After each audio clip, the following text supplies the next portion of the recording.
et merci de nous rejoindre pour cette discussion sur la guerre en Ukraine. Je suis Pascal Siegel, je suis spécialiste de risque politique et je suis l'animatrice de cette réunion. Alors avec nous aujourd'hui, Roland Lescure, député représentant les Français d'Amérique du Nord et président de la Commission des affaires économiques et sociales à l'Assemblée nationale. À ce titre, évidemment, M. Lescure participe à l'élaboration du volet économique de la politique de la France en réponse à l'invasion de l'Ukraine par la Russie. Ensuite, M. Eugène Cholly est avocat chez Lavery, un des plus grands cabinets d'avocats du Canada, et depuis 2020, M. Cholly est le consul honoraire d'Ukraine à Montréal. Il se consacre depuis longtemps à la défense des intérêts vitaux de l'Ukraine et à promouvoir son intégration dans l'Europe. Et ensuite, avec nous, Frédéric Meyrand est politologue. Il est professeur titulaire à l'Université de Montréal et où il dirige le Centre d'études et de recherche internationale et il intervient très régulièrement dans les médias canadiens pour discuter de la situation.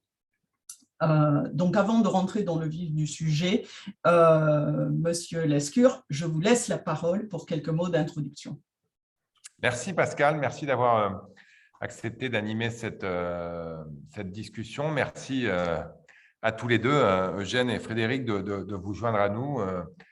Moi, tu l'as dit, je suis député des Français d'Amérique du Nord. Quand je vivais à Montréal, maintenant je suis un peu plus à Paris qu'à Montréal, malheureusement, qu'il se passait quelque chose en France. Et il y en a eu des événements extrêmement dramatiques en France, notamment des attentats terroristes, et que j'étais très, très loin de mes bases. J'étais toujours extrêmement frappé personnellement par le sentiment d'éloignement et un peu d'incapacité à agir qui frappe les diasporas quand des choses extrêmement dramatiques, graves se passent dans leur pays d'origine. Et ce que je ressentais quand on a eu notamment les attentats de Charlie Hebdo et du Bataclan en France, alors que j'étais à Montréal. On le ressentait aussi en fait quand il se passait des choses plus largement en Europe, parce que je suis français, je suis aussi canadien, québécois, montréalais, mais je suis aussi avant tout européen. Donc c'est vrai que quand il y a eu cette invasion de l'Ukraine par la Russie, j'ai pensé évidemment aux diasporas très importantes de l'Ukraine présentes au Canada et aux États-Unis. Les Ukrainiens en Amérique du Nord, c'est à peu près 2,5 millions. Là où on a à peu près 500 000 Français. Donc, ça donne une idée, modeste député des Français d'Amérique que je suis, de l'intensité de la réplique de ce tremblement de terre russo-ukrainien, tel qu'elle a dû se faire sentir en Amérique du Nord et notamment, évidemment, au Canada, où la communauté est très, très importante. Et donc, j'ai eu l'idée de ce webinaire en disant, voilà, je pense qu'il faut qu'on puisse en parler, il faut qu'on puisse échanger avec des gens qui connaissent bien mieux le sujet que moi. Donc, Eugène et Frédéric, merci d'être là. Qu'on puisse répondre aux questions que se posent les communautés françaises en Amérique du Nord, à la fois sur ce qui se passe, sur la manière de comprendre ce qui se passe, mais aussi, parce qu'on se pose très vite cette question-là, c'est comment on peut aider. Et donc, on puisse aussi échanger avec les communautés présentes en Amérique du Nord sur ce qu'on peut faire pour aider l'Ukraine, pour aider les communautés ukrainiennes, pour aider les réfugiés ukrainiens. Et comme toujours, ma fonction pour moi, c'est d'être un pont entre l'Europe et l'Amérique du Nord. Donc, qu'est-ce qu'on peut faire pour aider en Amérique, mais aussi qu'est-ce qu'on peut faire pour aider en France et en Europe, et j'aurai sans doute l'occasion d'y revenir. Voilà, donc je ne serai pas plus long. Merci à tous d'être là. Et à toi, je te repasse la parole pour que tu puisses animer et nous poser les questions. D'accord. Merci beaucoup. Alors, cette discussion, elle va se dérouler en 2 temps. D'abord, nous allons examiner avec nos panélistes les conséquences politiques, économiques, humanitaires, surtout de cette guerre. Et ensuite, on parlera un petit peu à la fin des conséquences géopolitiques. Durant notre discussion, donc, il y a diverses organisations humanitaires qui vont être mentionnés et à la fin, nous mettrons à la disposition de tous ceux qui nous écoutent une liste de toutes ces organisations pour que vous puissiez agir avec ces organisations. Nous souhaitons aussi que ce webinaire soit le plus interactif possible. Donc, si vous avez des questions, Nous encourageons évidemment vos questions. Vous pouvez les poser soit dans la fonction chat, soit dans la fonction Q&A en bas de l'écran. Vous avez les petites, voilà, les petites icônes en bas de l'écran. Et donc, je me ferai un plaisir de poser vos questions à nos invités. Donc, pour commencer, alors, Monsieur le Consul, est-ce que vous pourriez nous parler des conséquences humanitaires de cette guerre et comment la diaspora ukrainienne ici au Canada et aux États-Unis réagit à cette situation?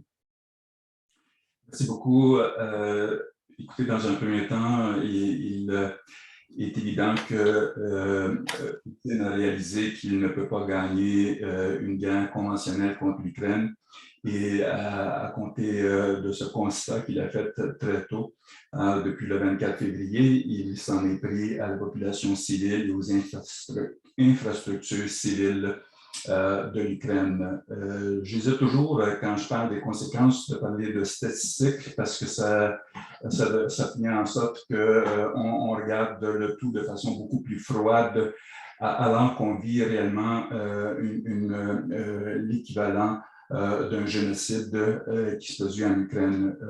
La population fait l'objet de bombardements indiscriminatoires qui détruit population civile, qui tue et blesse des enfants et qui laisse plus de 10 millions de personnes sans abri. Comme constat, on peut voir, selon les statistiques de l'ONU, les dernières que j'ai vues, sont à l'effet que plus de 10 500 000 personnes ont perdu ou ont dû laisser leur domicile. Il y a donc dans ce chiffre à peu près 3 500 000 de réfugiés, c'est-à-dire des gens qui ont quitté l'Ukraine pour des pays avoisinants, et environ plus de 6 millions de déplacés internes en Ukraine. Donc, une crise énorme. J'ai entendu un commentaire qui était très frappant au CNN, un réseau que vous connaissez, à l'effet qu'il y a un enfant qui devient un réfugié à chaque seconde. C'est ça les conséquences qu'on vit aujourd'hui. Et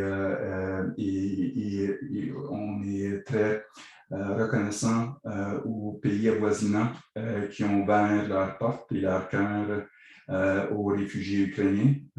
On a vu les programmes qui ont été mis en place dans d'autres pays, dont le Canada. Ici au Canada, le Congrès des Ukrainiens canadiens a déjà fait valoir au gouvernement canadien que le programme est un début, mais qu'il a encore beaucoup à désirer. Il doit être amélioré pour tenir compte du fait qu'on parle essentiellement de mères avec des petits-enfants qui quittent traumatisés et donc qui doit avoir un système d'accueil et d'accompagnement qui est beaucoup plus solide que ce qui est présentement sur la table. D'accord, merci. Et comment la diaspora ukrainienne au Canada et aux États-Unis se mobilise-t-elle par rapport à l'aide justement humanitaire, que ce soit l'aide à destination des réfugiés qui arrivent ici ou l'aide humanitaire à destination de l'Ukraine pour aider les gens sur place? Alors, notre diaspora est essentiellement assez structurée où nous avons des organisations qui chapeautent ces organisations dans les pays et une organisation qui chapeaute toutes les organisations dans le monde. Celle qui chapeaute au niveau mondial, c'est le Congrès mondial ukrainien, qui a un programme d'aide pour les défenseurs de l'Ukraine, c'est-à-dire des volontaires qui appuient l'armée ukrainienne pour défendre leur pays. et également qui a une fondation, le Ukrainian World Foundation, qui est créée justement pour prévoir une aide humanitaire en Ukraine. Au Canada, il y a le Congrès des Ukrainiens canadiens avec la Fondation Canada-Ukraine qui a un programme d'aide humanitaire à l'Ukraine. Et aux États-Unis, il y a le Ukrainian Congress Committee of America qui a également un programme humanitaire d'aide à l'Ukraine. Alors, c'est essentiellement sur un plan national et international les organisations qui sont les plus aptes à fournir une aide aux gens en Ukraine. Ici, au Canada et aux États-Unis, le Congrès des Ukrainiens canadiens et le Ukrainian Congress Committee of America travaillent avec nos communautés pour accueillir des personnes qui viennent de l'Ukraine. Nous avons aussi nos églises catholiques et orthodoxes qui ont fait des collectes et sont prêts à accueillir lorsque les personnes, les réfugiés arriveront au Canada et aux États-Unis. D'accord, merci. Monsieur Méran, il semblerait que Vladimir Poutine s'attendait à ce que l'Occident soit affaibli, divisé, en somme inefficace, quoi, face à son invasion. Qu'en est-il exactement? Est-ce que vous êtes surpris par la réaction des Occidentaux? Oui, à plusieurs niveaux. Bonjour à toutes et à tous. Oui, à plusieurs niveaux, et en commençant, avant même de parler de la réaction des Occidentaux, par la réaction en Ukraine, dont le consul honoraire vient de parler. Il y a une expression en anglais que je trouve assez évocatrice et qui ne connaît pas de traduction à ma connaissance en français, c'est le silver lining. Donc, qu'est-ce qu'on peut retirer de positif dans une situation aussi grave, catastrophique pour l'Ukraine d'abord, et puis pour la paix et la sécurité mondiale ensuite. Et ce silver lining, pour moi, c'est la solidarité. Alors, à l'intérieur de l'Ukraine, je pense que ça a surpris, y compris mes collègues qui sont des observatrices et des observateurs de l'Ukraine, vraiment la solidarité qui s'est développée, une forme d'union sacrée en Ukraine, sur laquelle, à l'évidence, Vladimir Poutine n'avait pas compté. Ensuite, au niveau européen, on pourra en parler aussi si vous le souhaitez, mais dès le début de l'invasion de la Russie, enfin de l'Ukraine par la Russie, tous les médias se faisaient l'écho des doutes quant à la capacité des Européens à parler d'une voix commune. On a beaucoup glosé sur la dépendance énergétique des Allemands, sur les accointances historiques entre la France et la Russie. Et c'est le contraire qui s'est produit. Les Européens ont été étonnamment unis dans leur riposte à la Russie. Et au niveau transatlantique, et là je pense qu'il faut le mettre au crédit du président Joe Biden et de son équipe à la Maison-Blanche, d'avoir vraiment développé, par exemple, une politique de sanctions, mais aussi un discours face à la Russie, qui ne soit pas seulement celui de Washington, mais qui soit vraiment celui de la communauté alliée, dans un premier temps, donc au sein de l'OTAN. Tous les échos que nous recevons sont à l'effet que les consultations ont été nombreuses, qu'il y a eu de véritables efforts pour, encore une fois, rapprocher des différences qui étaient compréhensibles, les niveaux de dépendance économique, les relations historiques avec la Russie et avec l'Ukraine ne sont pas les mêmes partout, mais plutôt que de se contenter d'un constat fataliste ou au contraire de vouloir marquer la différence américaine, à laquelle aurait répondu probablement une différence française, une différence allemande, une différence italienne. Il y a eu vraiment un travail de concertation assez remarquable. Je pourrais parler du Canada si ça vous intéresse aussi, mais le Canada, sans être évidemment un acteur de premier plan, s'est inscrit aussi dans cette solidarité transatlantique. Et je vais terminer en disant transatlantique et, à défaut d'un meilleur terme, de l'Occident élargi, puisqu'on doit y inclure des pays comme le Japon, comme la Corée du Sud, comme l'Australie, qui ne sont pas des alliés, qui ne sont pas des pays occidentaux, qui sont des démocraties, c'est un point important. Les grandes démocraties libérales fonctionnelles, on va dire, se sont ralliées derrière cette réponse face à l'Ukraine. On pourra en parler dans les détails si vous le souhaitez. Mais là où il y a vraiment une matière à s'inquiéter, c'est dans la réaction du reste du monde qui a choisi de ne pas prendre parti pour l'essentiel. Alors évidemment, c'est la Chine, l'Inde, mais aussi beaucoup d'autres pays comme le Mexique ou l'Afrique du Sud et la plupart en fait, des pays du Sud global qui ont décidé que ce combat n'était pas le leur, qui étaient certes prêts à condamner la Russie, mais de manière molle aux Nations Unies et certainement pas la sanctionner. Donc voilà un peu le portrait en ce qui me concerne, mais le mot solidarité, à la fois à l'intérieur de l'Ukraine, en Europe et à l'échelle transatlantique, me frappe et fait partie des très rares bonnes nouvelles dans cette histoire, mais qui aussi pèsent sur la capacité de la Russie à imposer sa volonté en Ukraine. D'accord, merci. Alors, je vais rebondir parce qu'on a une question de Patrice de Broucker qui nous dit « Je souhaite que la France et le Canada proposent une résolution aux Nations Unies qui inclurait les 2 points suivants. D'abord, que la communauté internationale n'acceptera pas une défaite du peuple ukrainien. Et ensuite, que la communauté internationale tiendra la Russie, le pays responsable de l'invasion de l'Ukraine, comme responsable des dommages causés et lui en demandera totale réparation. » Alors, j'aimerais avoir votre sentiment sur une démarche comme ça. Est-ce que c'est une bonne idée? Est-ce que ça vous paraît faisable? Rapidement, non. Sur le premier point, parce que c'est d'abord aux Ukrainiens de décider ce qu'ils sont prêts à accepter, c'est-à-dire au gouvernement ukrainien. Ce n'est pas la communauté internationale de déterminer ce qui sera un échec ou une défaite. Évidemment, je pense que les pays dont on a parlé tout à l'heure, l'Europe et l'Amérique du Nord, suivront la décision du gouvernement ukrainien, même si, et là, ça risquerait d'être une réponse trop longue, ça peut être plus compliqué que ça en a l'air, parce que par exemple, lorsque l'on parlera de lever des sanctions ou encore d'une éventuelle garantie de sécurité pour l'Ukraine, la position de ces pays, comme les États-Unis, comme la France, va également compter et ça risque d'être un petit peu compliqué. Sur le deuxième point, sur les réparations, d'un point de vue moral et philosophique, je suis tout à fait d'accord. Il serait nettement préférable que la Russie paie pour les réparations.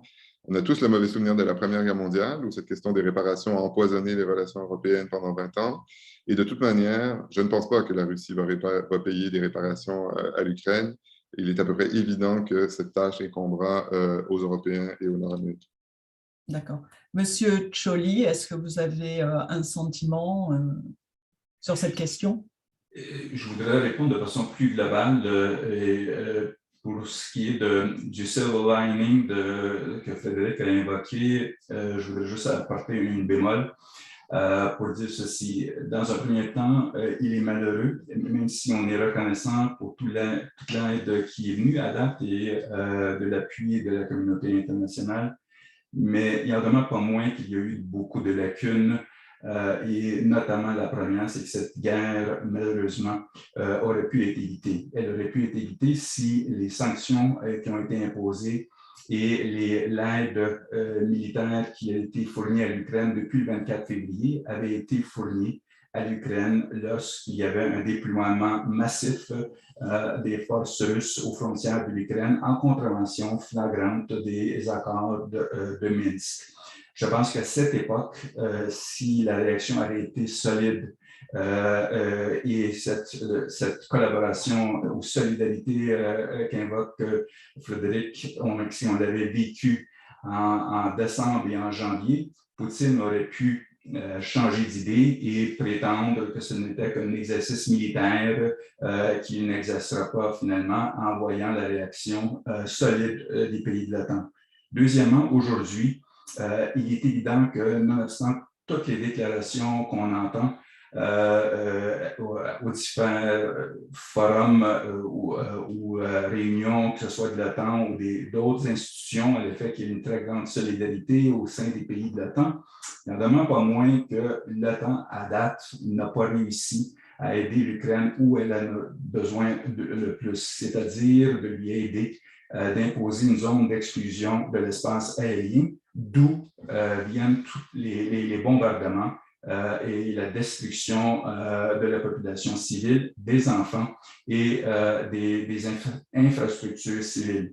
Je ne comprends pas les excuses qui sont données pour ne pas fournir cette aide qui est la principale aide, l'aide la plus importante aujourd'hui, puisque dans un premier temps, il s'agit essentiellement de fournir de l'équipement, dont des avions de chasse, des drones, des hélicoptères, et je ne comprends pas en quoi on fait une distinction lorsqu'on fournit de façon très publique des systèmes anti-aériens Stinger, des systèmes anti-chars Javelin, mais on dit que fournir des drones, ça va provoquer la Troisième Guerre mondiale. Alors, la distinction pour moi, est très difficile à comprendre. Dans un deuxième temps, lorsque les pays de l'OTAN disent qu'ils ne veulent pas s'impliquer dans cette guerre, puisqu'ils ne veulent pas justement être pris dans une guerre contre la Russie,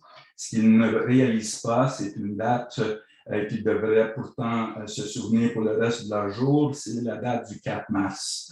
Le 4 mars, comme vous savez, les forces, l'armée russe lançait des missiles et bombardait la plus grande station nucléaire de l'Europe, à Zaporizhzhia. Et à ce moment-là, le feu avait pris dans un des bâtiments près des réacteurs, et lorsque les pompiers ukrainiens et le personnel à la station essayaient par tous les moyens possibles d'éteindre, et heureusement ont finalement réussi à éteindre le feu, ils le faisaient alors que les bombardements et les frappes militaires se poursuivaient. À ce moment-là, les Ukrainiens défendaient non seulement le peuple ukrainien, ils défendaient l'Europe entière, puisque si cette station nucléaire avait explosé, les conséquences, selon les autorités ukrainiennes, auraient été 10 fois pires que l'explosion de Tchernobyl. Et Dieu merci que ce n'est pas arrivé, mais si cette explosion se serait produite, on ne parlerait pas de 3 millions de réfugiés de l'Ukraine, on parlerait de réfugiés de l'ensemble, de la quasi-totalité de l'Europe. Et c'est dans ce contexte où les Ukrainiens ont déjà, à leur risque et péril, défendu non seulement l'Ukraine et l'Europe, et je pense qu'ils méritent aujourd'hui l'appui des pays de l'OTAN pour assurer une zone d'exclusion de l'espace aérien et la tuerie qui se fait et qui constitue non seulement des crimes de guerre répétés sur une base quotidienne, mais un vrai génocide du peuple ukrainien. Pour ce qui est des discussions qui sont amorcées pour une façon de résoudre cette guerre, il est évident que le plus grand problème de l'Ukraine, c'est que Poutine ment comme il respire, et ce qu'il dit et ce qu'il fait sont deux réalités tout à fait différentes. Il ne faut pas avoir peur de dire les choses comme elles sont. Et donc, lorsqu'on parle d'une entente quelconque, en l'absence d'une garantie des pays de l'OTAN équivalente à l'article 5 de l'accord de l'OTAN, je ne vois pas comment on peut résoudre ce problème alors que toutes les ententes que Poutine a signées avec l'Ukraine, qu'on parle des ententes de Minsk et les autres obligations internationales qu'il a signées dans des ententes, dans des accords internationaux, il les a violés, la Russie les a violés avant que l'encre sèche sur l'accord qu'ils ont signé. Alors, je vais rebondir sur la question de l'exclusion de la zone d'exclusion aérienne, avec d'abord Frédéric pour le point de vue académique et le point de vue politique avec Roland. Peut-être, Roland, vous voulez commencer? Comme vous souhaitez. D'abord, évidemment, on peut réécrire les événements récents en se disant les uns et les autres ce qu'on aurait pu faire différemment et ce qui aurait sans doute pu conduire à des résultats différents. Pour avoir été assez proche des efforts constants du président Macron, qui est aussi président en exercice de l'Union européenne. Donc, ce n'était pas juste la France qui portait les discussions et les négociations tout au long du début de l'année à Moscou, à Kiev, à Berlin, avec Washington, Frédéric l'a dit, à Varsovie et autres. L'objectif, en tout cas, il a toujours été d'éviter la guerre. Malheureusement, cet objectif n'a pas été rempli. Et je pense qu'on est tous d'accord pour ne pas se tromper de responsable. Le responsable de cette guerre, c'est Vladimir Poutine et personne d'autre.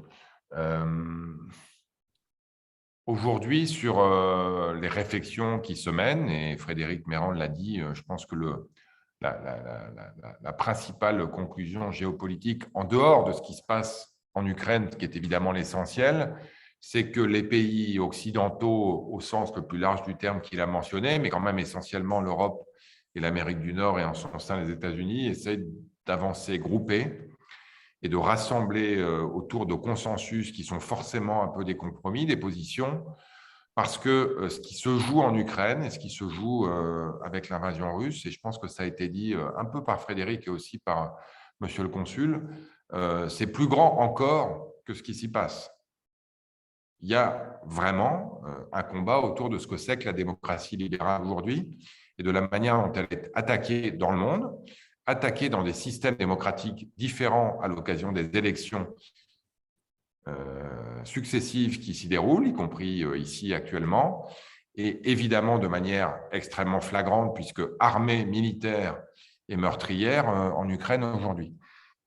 Et donc, il faut qu'on avance ensemble. Et c'est pour ça que ce que disait Frédéric est très important, c'est que les chicanes historiques, les divisions habituelles, les intérêts apparemment divergents et en fait réellement divergents, effectivement, pour des raisons d'approvisionnement énergétique, pour des raisons historiques, pour des raisons culturelles, pour des raisons d'éloignement géographique, pour des raisons d'intérêt personnel, pour des raisons de présence des diasporas respectives, mais tout ça, on les a mis de côté.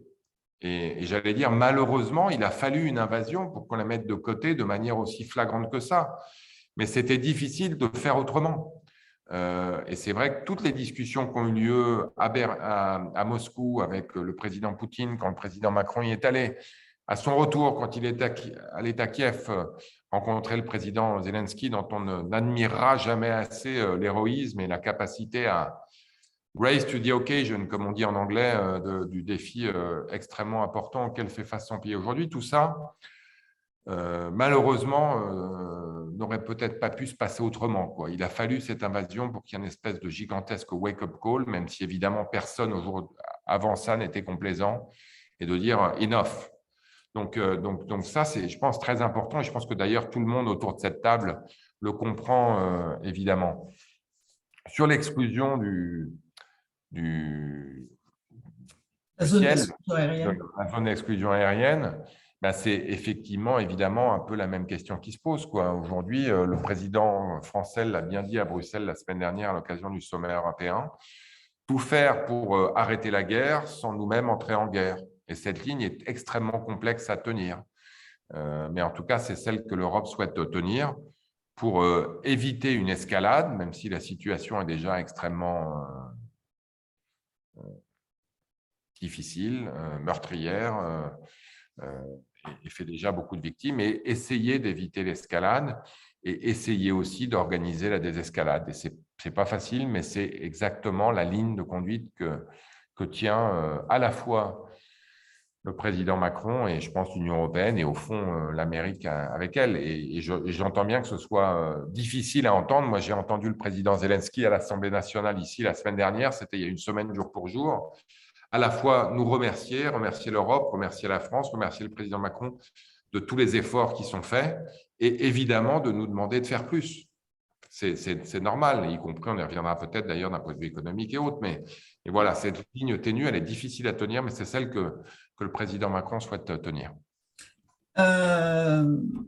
Alors, Monsieur Méran, peut-être un mot sur la zone d'exclusion aérienne, parce que c'est une question, je pense, qui va revenir, hein, plus le conflit dure, plus la guerre dure, et on ne voit pas très bien une issue diplomatique vraiment valable à ce stade. Donc, plus la question va se poser. Alors, votre point de vue? C'est une question importante aussi parce qu'elle nous permet de réfléchir à ce que pourraient être les paramètres d'un futur accord de cessez-le-feu qui serait crédible. Alors, pour ma part, je comprends tout à fait que le gouvernement ukrainien demande une zone d'interdiction, d'exclusion aérienne parce que leurs villes sont bombardées de manière indiscriminée. En même temps, il faut aussi souligner que la force aérienne et anti-aérienne ukrainienne se débrouille beaucoup mieux que quiconque ne l'aurait cru, avec, selon les informations évidemment dont on dispose, des pertes assez considérables du côté russe, sans même cette zone d'exclusion aérienne. Il faut bien comprendre que la zone d'exclusion aérienne, je pense qu'il est tout à fait légitime pour le président Zelensky de la demander, mais je pense qu'il est tout aussi légitime aussi de la part de l'OTAN de la refuser, parce que il y a deux choses, et le consul en a parlé, mais il y a deux dimensions. Il y a une dimension qui est de fournir les moyens à l'Ukraine de se défendre, c'est-à-dire de contrôler son espace aérien. Et ça, c'est dans le domaine du possible. Disons qu'on est dans une zone grise entre la co-belligérance, qui serait des interventions otaniennes contre la Russie, et le simple soutien sous forme d'armes défensives à l'Ukraine. Donc, par exemple, des batteries antiaériennes, c'est possible. Intervenir directement avec ses propres avions de chasse, ce serait devenir co-belligérant, donc déclarer la guerre à la Russie. Quelle est la zone grise entre les deux? Ce n'est pas tout à fait clair. Donc, la Pologne avait proposé des MiG et des Sukhoi à l'Ukraine. Finalement, les Américains n'aimaient pas trop les conditions dans lesquelles ça allait se faire. Encore une fois, on est dans une zone grise, mais c'est dans le domaine du possible. Ce qui est, de mon point de vue, dans le domaine de l'impossible, ce serait vraiment de déclarer la guerre directement à la Russie, c'est-à-dire que ce soit des avions de chasse otaniens qui interviennent. Parce qu'il faut bien voir qu'une zone d'exclusion aérienne, ça veut dire que s'il y a un avion de chasse russe sur le territoire ukrainien, il doit être abattu par des forces otaniennes. Et s'il y a des instruments qui permettent de contrôler cet avion sur le territoire russe, il faut également cibler ces systèmes. Donc, c'est un autre ordre de grandeur. Alors, pourquoi je fais ce détour sur la zone d'exclusion aérienne? Parce que, pour moi, ça nous aide aussi à réfléchir à quelles seraient les fameuses garanties de sécurité que l'Ukraine dit être, pour l'instant en tout cas, peut-être substituable à l'article 5 de l'OTAN. Moi, je pense que c'est une voie, évidemment, qu'il faut explorer, mais qui n'est pas nécessairement facile parce que, en fait, ça pourrait équivaloir à un engagement encore plus fort de la part des grandes puissances dans la sécurité ukrainienne. Si ces pays ne sont pas prêts à s'impliquer dans une zone d'exclusion aérienne, pour les raisons que je viens d'évoquer, alors seront-ils prêts à se porter à la défense de l'Ukraine si d'aventure elle était attaquée de nouveau dans 5 ans?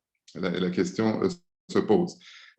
C'est à prendre très au sérieux. Évidemment, si vous avez des pays comme la Chine qui acceptent d'offrir ces garanties, on n'est plus tout à fait dans un scénario simplement Occident versus le reste. Donc, ça devient vraiment un accord international beaucoup plus crédible. Il y a également des alternatives qu'on peut imaginer, qui ont été évoquées par le gouvernement ukrainien lui-même. Par exemple, l'adhésion à l'Union européenne. On ne sait pas très bien comment la Russie réagirait. En 2014, disons que la Russie ne voyait pas l'adhésion à l'Union européenne de bon oeil. Est-ce qu'aujourd'hui, en substitution à l'article 5 de l'OTAN, elle serait prête à le considérer? À voir. Mais ce qui est sûr, c'est que ce ne sera pas facile. Le meilleur moyen, puis je terminerai là-dessus, c'est que les Ukrainiens, d'une part, soient capables de se défendre eux-mêmes. Ils ont montré leur courage jusqu'à maintenant d'une manière, encore une fois, qui a impressionné tout le monde, en ayant les moyens de le faire. Et puis n'en a pas parlé tant que ça, mais moi, je fais partie de ceux qui pensent que les sanctions économiques et demain, je l'espère, énergétiques, vont avoir un effet réel dans le sens où elles vont saper durablement la capacité de la Russie à fomenter le trouble dans son voisinage. Alors, nous avons quelques questions supplémentaires. Alors, il y en a que je vais poser. Il y en a une pour Monsieur le consul, assez simple en fait. Est-ce que les Ukrainiens ou les organisations ukrainiennes qui militent pour plus de protection ont mis en place des sites de pétition en ligne, en fait, où on puisse montrer notre soutien à leur position. Donc, si ça, je vais répondre ainsi, si ces organisations ou ces pétitions existent, nous les trouverons et nous les mettrons en ligne. Mais Monsieur le consul, vous pourriez répondre à cette question? Alors, la réponse, elle va être courte. Oui, effectivement, il existe. Donc, si vous voulez trouver parfait, vous pouvez les mettre. Sinon, je pourrais vous les fournir. Mais étant quelqu'un qui n'est pas toujours lors de ces discussions particulièrement discipliné, je voudrais juste faire, si vous me permettez, 2 commentaires. Un, quant au monsieur le député, il est évident que les propos que je tenais n'étaient aucunement pour attribuer la responsabilité de la guerre à quiconque autre que la Russie. Et je suis entièrement d'accord avec vous que le seul responsable de cette guerre est le Poutine et la Russie. Par ailleurs, ce que je faisais, c'est un bilan pour essayer de vous convaincre que cette guerre, aurait pu être évitée avec une réaction autre que celle que nous avons vécue en décembre et en janvier. Y compris pour ce qui est de la France, si la France n'avait pas vendu les armes à la Russie depuis 2014, alors que la Russie a envahi une partie de l'Est de l'Ukraine en 2014 et la Crimée. Et si, par exemple, on ne poursuivait pas alors qu'il y avait un déploiement sur les frontières ukrainiennes des armées russes, la poursuite du gazoduc Nord Stream 2, qui a été arrêté la première journée de l'invasion, cette situation. Donc, on s'est réveillé un peu malheureusement tard et c'est de la même façon aujourd'hui. Quand je dis zone d'exclusion, je voudrais faire un commentaire à ce que disait M. Meurant. C'est lorsqu'on parle justement des avions de chasse que la Pologne avait annoncé qu'elle pouvait fournir à l'Ukraine, 2 douzaines. Et ce n'était pas des avions de chasse avec les pilotes, c'était des avions de chasse, tout simplement, que les Ukrainiens pouvaient opérer parce que c'est des avions qui sont de l'ère soviétique que les Ukrainiens connaissent très bien. Ils pouvaient les opérer dès la première journée. Alors, la question que je repose, c'est lorsqu'on dit que fournir des avions de chasse pourrait amener la destruction d'avions russes qui violent l'espace aérien ukrainien. Quelle est la différence lorsque les États-Unis et d'autres pays annoncent très publiquement qu'ils fournissent à l'Ukraine un système antiaérien Stinger qui a le même résultat, c'est d'abattre un avion russe ou un hélicoptère russe pour justement défendre son territoire aérien. Alors, on parle dans tous les cas d'armes nucléaires, que ce soit un système anti-char, un système anti-aérien, des drones, des hélicoptères, des avions de chasse. On est toujours dans la zone des armes défensives. Et c'est dans ce contexte-là que je ne comprends pas la distinction où on fait qu'un certain type d'arme peut amener des résultats plus qui engendrerait possiblement un engagement plus grand qu'on aurait voulu, alors que d'autres types d'armes qui ont le même effet, sauf beaucoup moins efficaces, n'amène pas ce résultat. Alors, c'est dans ce contexte-là où je ne comprends pas la distinction qui se fait. Et pour ce qui est, monsieur le député, lorsque justement lors des forums de l'OTAN, on dit qu'on ne veut pas s'impliquer, on ne veut pas être amené dans cette guerre, je réitère ce que je disais avec les événements du 4 mars. Comme vous savez, monsieur le député, tout comme moi, la radiation n'a pas besoin d'une visa Schengen pour traverser l'Ukraine, les frontières de l'Ukraine et se rendre dans les pays de l'Europe, y compris la France. La Russie a également annoncé à quelques reprises maintenant ou menacé de façon voilée plus ou moins qu'elle pourrait même utiliser des armes biologiques et chimiques. Encore une fois, les microbes, lorsqu'on joue avec des armes chimiques et des armes biologiques, les conséquences peuvent être dévastatrices. On a à peine, on se sort comme communauté internationale des conséquences de la COVID-19 et on voit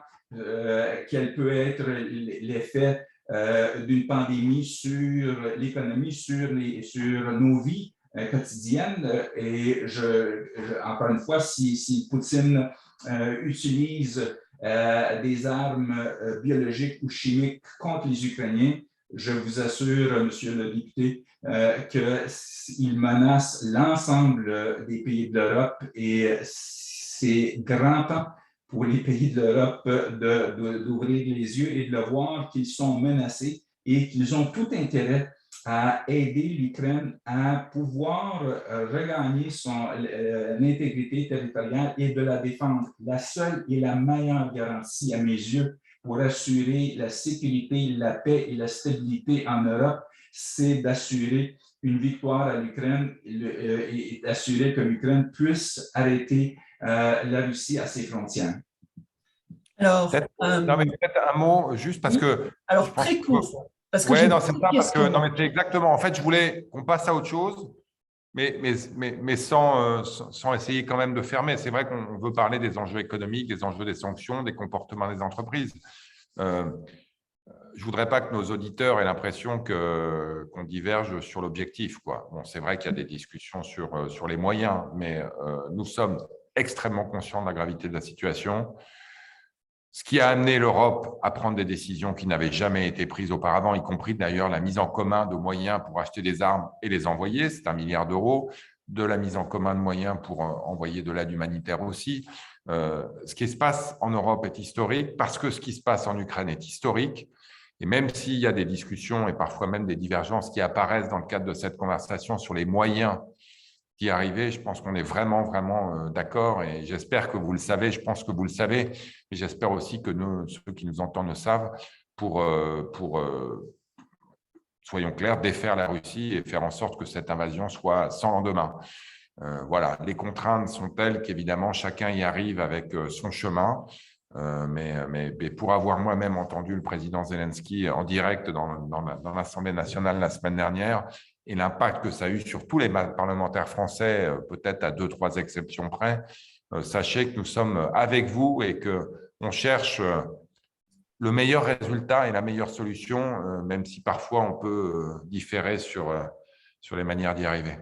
Alors, pour ne laisser planer aucun doute à ce sujet, je suis entièrement d'accord avec le député que sur le but, nous le partageons. Il est tout à fait normal que sur la stratégie et les moyens, on voit et on avance des positions chacun qui, selon nous, seraient les meilleures pour arriver au but commun que nous avons. Et comme j'avais débuté, je pense, dans mes premières phrases, lors de ma première intervention, tout comme le président de l'Ukraine, je suis évidemment très reconnaissant pour tout ce qui a été fait à date. Et tout comme le président de l'Ukraine, j'invoque ou je demande un appui additionnel pour nous permettre d'arriver le plus rapidement possible à notre but commun. Alors, comme il nous reste un tout petit quart d'heure, on a beaucoup de réactions et de commentaires et de questions dans le chat. Je voudrais qu'on dise un mot effectivement de la réponse économique de l'Occident. Et là, je vais me tourner vers Monsieur Lescure, évidemment, sur la réponse de la France et de l'Europe sur le plan économique et humanitaire, et en particulier sur une question qui taraude beaucoup de gens, c'est est-ce que les entreprises occidentales aujourd'hui doivent abandonner la Russie, quitter la Russie, plier bagages, et pour, en quelque sorte, non pas vraiment punir, mais enlever à Poutine les moyens, les revenus d'imposition sur les entreprises, etc., qui lui permettent de financer cette guerre. Merci. D'abord, très rapidement, bon, des sanctions, je pense que Frédéric Meyran y a fait référence tout à l'heure, assez historiques ont été prises. Elles sont importantes. Elles pourraient l'être davantage, on va en reparler dans une seconde, mais elles ont déjà eu des impacts très importants à la fois sur des individus, les fameux oligarques qui aujourd'hui ne peuvent plus voyager, ne peuvent plus avoir accès et utiliser des actifs. Il n'y a pas eu de confiscation formelle pour des raisons juridiques un peu complexes, mais il y a quand même un gel des avoirs, maisons, villas, yachts, etc., etc., l'impossibilité d'utiliser l'espace aérien, plus des sanctions économiques larges qui ont un impact d'ores et déjà important sur l'économie russe. On a parlé du gel d'un certain nombre de transactions sur la fameuse plateforme SWIFT de règlement des transactions internationales. Surtout, je pense, le gel des avoirs de la Banque centrale russe auprès des banques centrales occidentales a eu un rôle très important parce que la Banque centrale russe aujourd'hui n'a plus les moyens de défendre sa monnaie qui lui permet évidemment de continuer à agir dans le concert des nations avec un rouble qui n'est pas dévalorisé, ce qui, j'allais dire heureusement, est le cas. On pourrait aller plus loin. L'Europe a déjà annoncé qu'elle souhaitait aller plus loin. Vous savez que le sujet clé de tout ça, c'est la dépendance aux hydrocarbures, pétrole un peu et surtout gaz, qui était extrêmement complexe, quoi. Donc, il y a une volonté de réduire l'exposition aux hydrocarbures russes et singulièrement au gaz russe d'ici la fin de l'année. Ça peut paraître une éternité par rapport à l'immédiateté d'un conflit, mais pour une dépendance énergétique assez forte aujourd'hui, c'est quand même un effort extrêmement important. On ira peut-être plus loin. Moi, je ne veux pas m'engager, évidemment, parce que, étant non pas membre du gouvernement, mais quand même membre de la majorité française, ce n'est pas à moi d'annoncer des positions françaises sur ce qu'on pourrait faire de plus, sachant que tout ça doit être négocié, mais aussi annoncé de manière gradée au fur et à mesure de ce qui se passe à la fois du côté militaire et du côté diplomatique. Je ne vais pas dire qu'on a des rayons de soleil diplomatiques aujourd'hui, parce que connaissant les belligérants et notamment connaissant la Russie et sa capacité, ça a été dit par monsieur le consul, à raconter tout et au contraire d'un jour à l'autre, même si toute la presse française aujourd'hui, je dois le reconnaître, voyait quelques rayons de soleil à l'Est, moi je serais beaucoup plus prudent. Mais quand même, il y a des discussions diplomatiques d'un côté, il y a un conflit militaire de l'autre, et je ne l'ai pas dit, Frédéric l'a dit, dans lequel l'armée ukrainienne et au fond le peuple ukrainien est absolument exemplaire. Mais voilà, on peut aller plus loin. Alors, justement… En revanche, juste, parce que ce que je vais dire, je pense, est très important. Je ne fais pas partie des gens qui pensent qu'il faut pointer du doigt les entreprises comme des coupables. Les entreprises doivent être responsables, c'est-à-dire que chaque entreprise doit être capable de prendre des décisions. Moi, je considère que l'entreprise a un rôle citoyen dans la cité et peut être amenée à prendre des décisions responsables compte tenu de leur situation personnelle. Mais typiquement, des décisions comme des décisions de quitter la Russie, d'arrêter d'exporter du gaz, d'arrêter d'importer du gaz ou d'exporter tel ou tel bien, c'est des décisions politiques qui doivent être prises. Les entreprises ne sont pas là pour prendre des décisions à la place des politiques.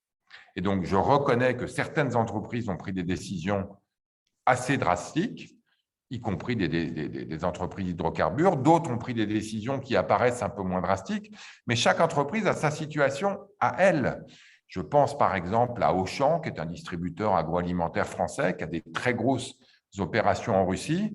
Si demain, la fermeture des opérations d'Auchan en Russie se traduisait à la fois par des employés en Russie affectés, c'est à l'entreprise de décider, mais aussi une fragilisation de l'entreprise elle-même en Europe.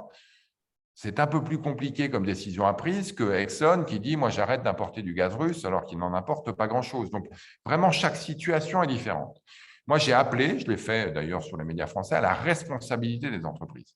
C'est-à-dire qu'elles doivent, en connaissance de cause, compte tenu de la situation dramatique, en Russie et en Ukraine, parce que souvent, un certain nombre d'entre elles sont présentes à la fois en Russie et en Ukraine.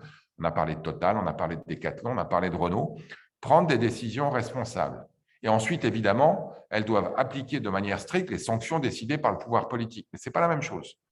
Les politiques doivent prendre leurs responsabilités, prendre des décisions, parfois très difficiles, qui sont appliquées par les entreprises. Et les entreprises peuvent appliquer des politiques responsables qui dépendent évidemment forcément et fortement de l'exposition des entreprises à ces risques-là, que sont d'un côté le risque russe et de l'autre côté le risque ukrainien.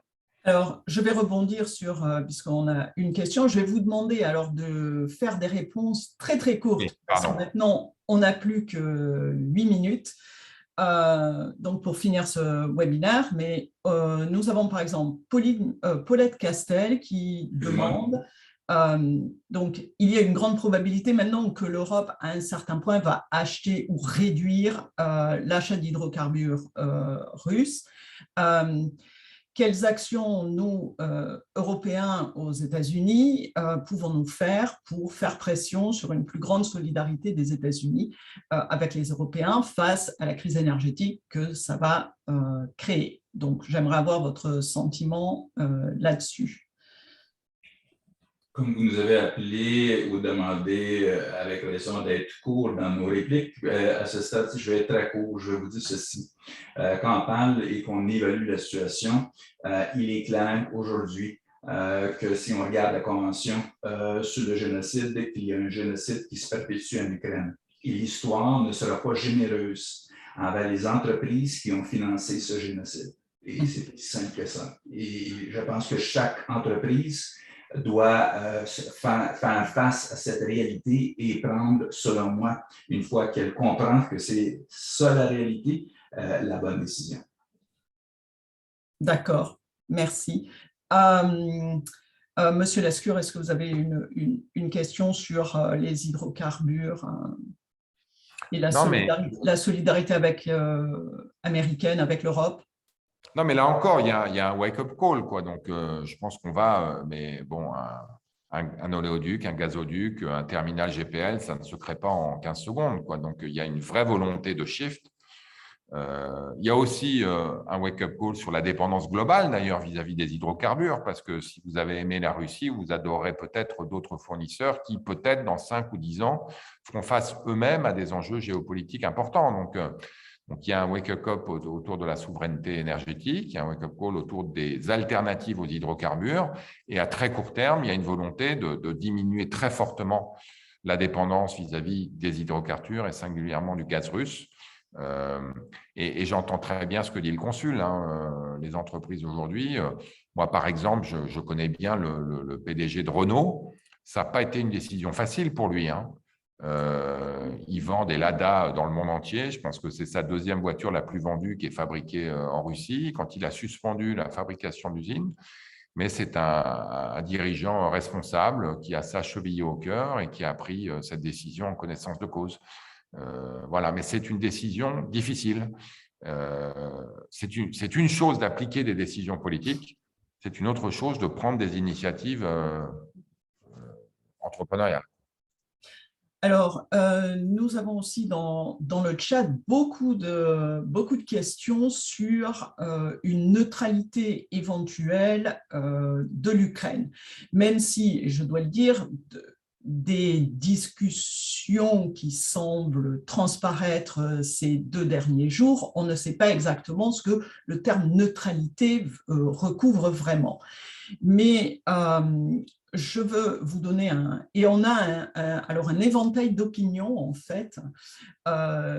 Catherine Braswell nous dit « Je ne suis pas politicienne, mais mon sentiment est que si l'Ukraine devient neutre, alors la Russie va tout faire pour la reconstruire et montrer qu'elle est l'amie de l'Ukraine. » Bon, ça c'est un point de vue. On a Nathalie Adam qui nous dit Vladimir Poutine prétend vouloir limiter son intervention et calmer le jeu, alors que les informations récentes montrent qu'il n'en est rien. Peut-on craindre que si l'Ukraine optait pour une neutralité, elle se retrouve à la merci d'un nouvel assaut plus tard. Voilà. Et quelles pourraient être donc les conditions d'une neutralité sûre, sécure.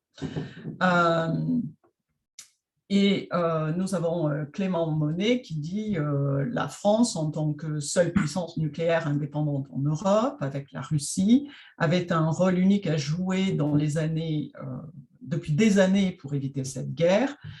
Seule notre voie pouvait convaincre les États-Unis de stopper leur expansion de l'OTAN vers l'Est et négocier avec la Russie la reconnaissance de l'inviolabilité des frontières. Donc, j'aimerais que vous nous donniez votre sentiment en fait sur est-ce que la neutralité c'est vraiment une solution, quoi. Alors, Frédéric, en une minute, c'est ça? Bon, la neutralité, c'est compliqué parce qu'évidemment, on a tous le souvenir de la Belgique pendant la Première Guerre mondiale, neutre, mais quand même envahie par les Allemands. En même temps, il y a d'autres pays à qui la neutralité a bien servi. Certains qui l'ont choisi, comme la Suède, d'autres à qui elle a été imposée, comme l'Autriche, justement parce qu'à l'époque, c'était le pays qui était entre le bloc de l'Est et le bloc de l'Ouest. Donc ça, c'est le premier élément. La neutralité en soi ne protège ni ne met en danger l'Ukraine. La question, c'est de savoir qu'est-ce qui se cache derrière le terme de neutralité. Et le problème, c'est qu'on ne sait pas si Vladimir Poutine est sincère. Est-ce que lui et les Russes ont vraiment peur du rapprochement de l'OTAN, et que c'est le mot OTAN qui les dérange, et la possibilité que des bases militaires américaines soient à la frontière russe qui les dérange, ou est-ce que c'est un prétexte pour une stratégie impériale de reconquête de sa zone d'influence? Si on n'a pas la réponse à cette question, il est difficile de savoir si la neutralité est la bonne réponse. Mais même, et je terminerai là-dessus, l'Ukraine ne sera pas membre de l'OTAN dans 5 ans. Donc, ça ne va pas se produire. À partir du moment où on sait que ça ne va pas se produire, il faut penser au meilleur moyen de s'assurer que l'Ukraine recouvre sa souveraineté, ne soit plus menacée par la Russie. Ce n'est pas une mince affaire, mais la réponse est peut-être autant à Moscou que dans le camp occidental. Oui, quelque part, peut-être malheureusement. Monsieur le Consul, je voudrais dire ceci. Je pense que pour parler de la neutralité, c'est comme mettre la charrue avant les bœufs. Je pense que ce qu'il faut faire dans un premier temps, c'est de trouver une solution pour s'assurer que la Russie ne continue pas ses activités impérialistes pour conquérir l'Ukraine. Ce qu'elle fait de façon claire depuis 2014. Et donc, toute solution doit débuter avec quelles sont les garanties qui peuvent être fournies à l'Ukraine pour assurer qu'elle puisse, que ses frontières, son intégrité territoriale puisse être assurée. Une fois qu'on a réglé, on a trouvé la façon d'atteindre ce but, je pense que le reste des blocs se fera assez rapidement. Je pense que c'est pour ce qui est je vous invite, parce que j'écoutais les propos de M. Méran, contrairement à lui, je ne donne pas le bénéfice du doute à Poutine parce qu'il ne le mérite pas, mais je vous invite tous à lire ce que Poutine a écrit ou déclaré dans sa déclaration du 22 février, 2 jours avant l'invasion, où il disait très clairement que, à ses yeux, l'OTAN considère la Russie comme un pays ennemi et que l'OTAN pourrait attaquer l'Ukraine, attaquer la Russie via l'Ukraine et ce qui justifie donc mon intervention ou mon opération militaire en Ukraine pour arrêter ce danger. Alors, il est clair aux yeux de Poutine l'Ukraine est la première étape et si l'Ukraine ne réussit pas à défendre son intégrité territoriale, Poutine ira plus loin.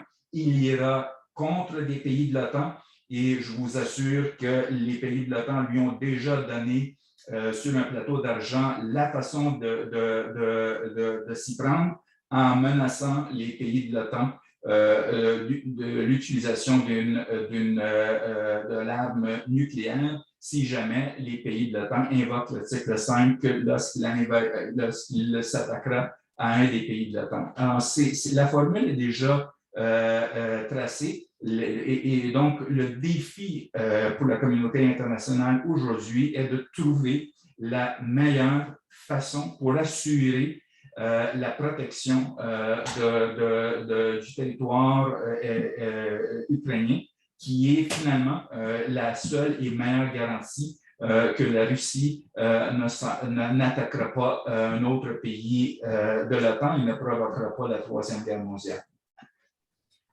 Alors, donc on est un tout petit peu en retard, mais Monsieur le Consul, je vais vous donner le dernier mot. Donc, vous vivez avec la diaspora ukrainienne ici en Amérique du Nord. Alors, j'aimerais vous demander comment vous voyez l'avenir de l'Ukraine. Une fois que cette guerre, l'avenir de l'Ukraine, il est où pour vous? Qu'est-ce que vous souhaitez? Il est évident que l'Ukraine est un pays européen qui, à mes yeux, doit faire partie de l'Union européenne et continuer son épanouissement européen. C'est là où je vois l'Ukraine à l'avenir et je pense que lorsque cette guerre aura pris fin, il faudra dans un premier temps, évidemment, penser à un plan du type le plan Marshall pour permettre la reconstruction de l'Ukraine et ensuite sa progression qui a débuté et qui se faisait surtout depuis l'indépendance de l'Ukraine qui cheminait vers pour devenir un État membre de l'Union européenne. Eh bien, merci beaucoup. Alors, merci donc à nos panélistes, bien sûr, pour leurs réponses, pour vos réponses. Merci à tous ceux qui nous ont suivis et à vos nombreuses questions. J'espère j'ai essayé de répondre au plus grand nombre. Je suis vraiment désolée si je n'ai pas répondu. J'en ai laissé une ou deux de côté. Mais cette discussion était, pour moi, très enrichissante. Et si vous souhaitez soutenir l'Ukraine un peu plus, donc le congrès, Monsieur le Consul, est-ce que vous pouvez nous redonner le nom de l'organisation qui chapeaute toutes les organisations ukrainiennes aux États-Unis? Alors, d'abord, sur le plan mondial, le Congrès des Ukrainiens, le Congrès mondial ukrainien qui travaille avec le Ukrainian World Foundation. Au Canada, il y a la Fondation Canada-Ukraine qui travaille avec le Congrès des Ukrainiens canadiens et aux États-Unis, le Ukrainian Congress Committee of America. Je peux rajouter un mot? Oui.